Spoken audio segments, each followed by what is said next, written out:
Hi guys! For today's vlog, samahan niyo ako as we travel from UCU all the way to the National Museum Complex in Manila. I'm Carl and this is my architectural and curatorial art analysis of the National Museum Complex. Originally, fine arts lang talaga ang plan natin. Pero since magkakatabi lang yung tatlong museums, sinulit na namin and explore the whole complex. From UCU, bumiyahe muna kami papuntang LRT Blumentritt Station. Doon dumiretso kami to United Nations Station, which is one of the nearest stops to the museum. From there, walking distance na lang siya papuntang National Museum Complex along Padre Burgos Avenue and Ermita, Manila, right beside Rizal Park and near Intramuros. So, very accessible siya even for students commuting. Siyempre. Hi guys! Nandito na tayo sa National Museum of Fine Arts. So, let's go. Pasok na. We got there around 12:30 p.m. And kahit tanghali na, sulit pa rin yung visit because all three museums are free to enter. Super student-friendly niya, especially if gusto mo na budget-friendly but meaningful gala around Manila. First up was the National Museum of Fine Arts, also known as the Old Legislative Building. This structure follows neoclassical architecture by Juan Arellano and Thomas Mapua, seen in its grand columns, symmetry, and balanced proportions. Even from the outside, ramdam mo na agad yung historical weight ng building. It feels formal, elegant, and powerful, which fits its original role as a government building before becoming a museum. One of the first highlights inside is Spoliarium by Juan Luna.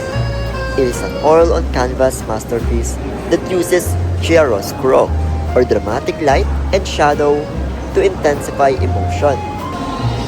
Seeing it in person feels very different from seeing it online.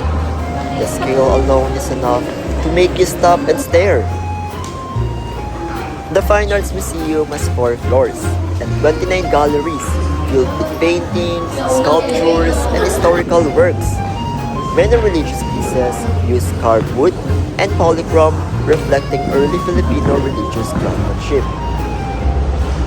Ang pinakamalaking strength is the use of space, especially the staircase and central halls, which make the museum feel grand and visually dramatic.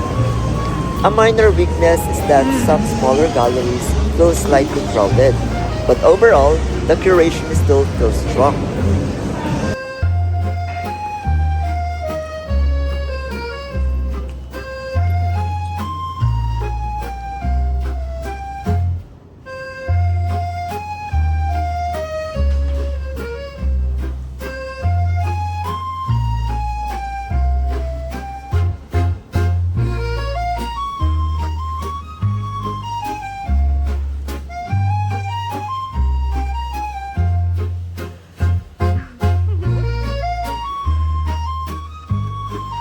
And guys, may binibenta nga rin pala silang mga items dito and pwede nyo i-check once na magpunta kayo dito.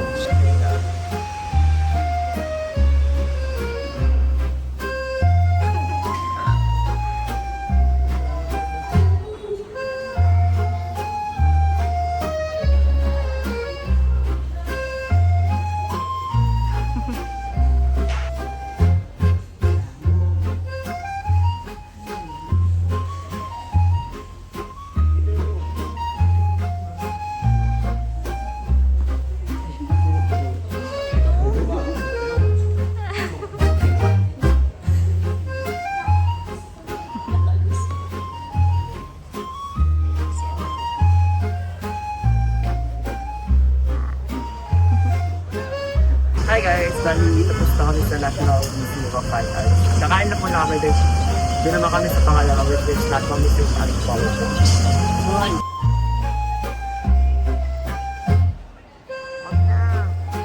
Next was the National Museum of Natural History.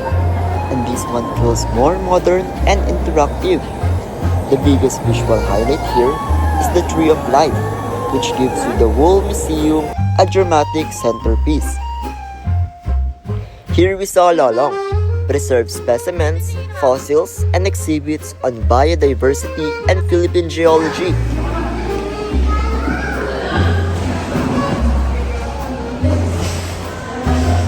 Nandito si Lolo. Guys, nandito tayo sa Gallery 3, ay sa third floor, which is the gallery ng Images. Dito po tayo sa Manila. Dito tayo sa fourth floor.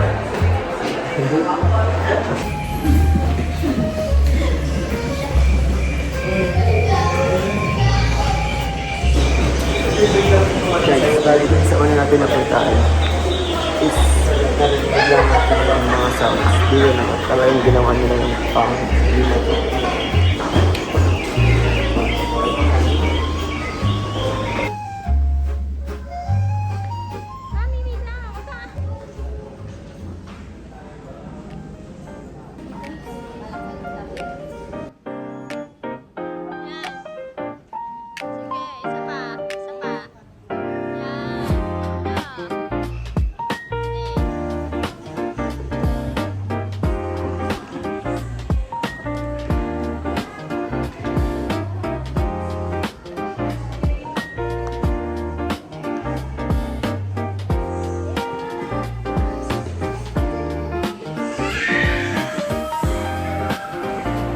Dito guys, tsaka pa lang namin napansin na bawal palang gamitin yung elevator pababa. Bali, pa-up lang pala siya. So, parang from up to down pala dapat ang pag-ikot. Pag kayo pumunta guys, dapat try nyo yung elevator.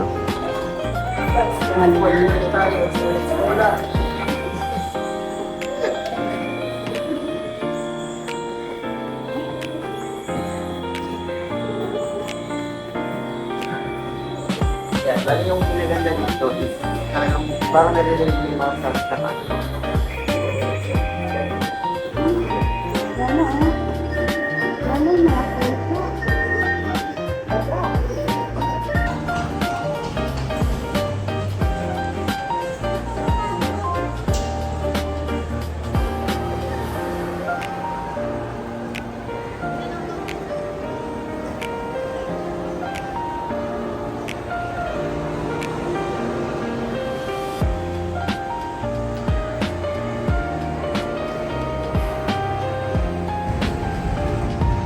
Our last stop was the National Museum of Anthropology, which felt more personal and cultural.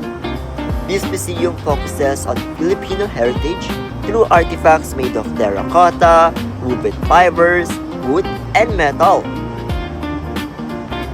Makikita mo dito yung pottery, textiles, ornaments, tools, and even baybayin, which made this museum feel more intimate and identity-driven. One thing I appreciated across all three museums is how preservation is treated as part of the art itself. Proper climate control, careful lighting, and conservation are essential in preserving original textures, colors, and materials. This is especially important for fragile works like paintings, textiles, wooden sculptures, and ancient artifacts.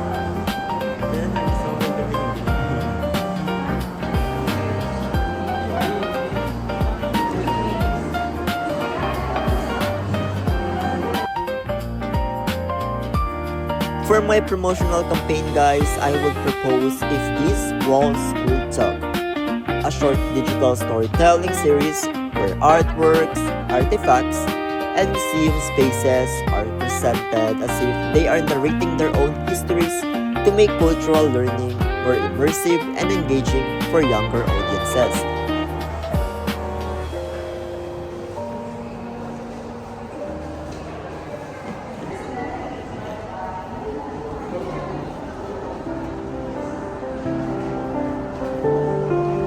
Overall, the National Museum Complex is more than just a museum trip. It's a full experience of Filipino art, science, and identity in one space. Super worth it, super educational, and surprisingly fun. Thanks for watching!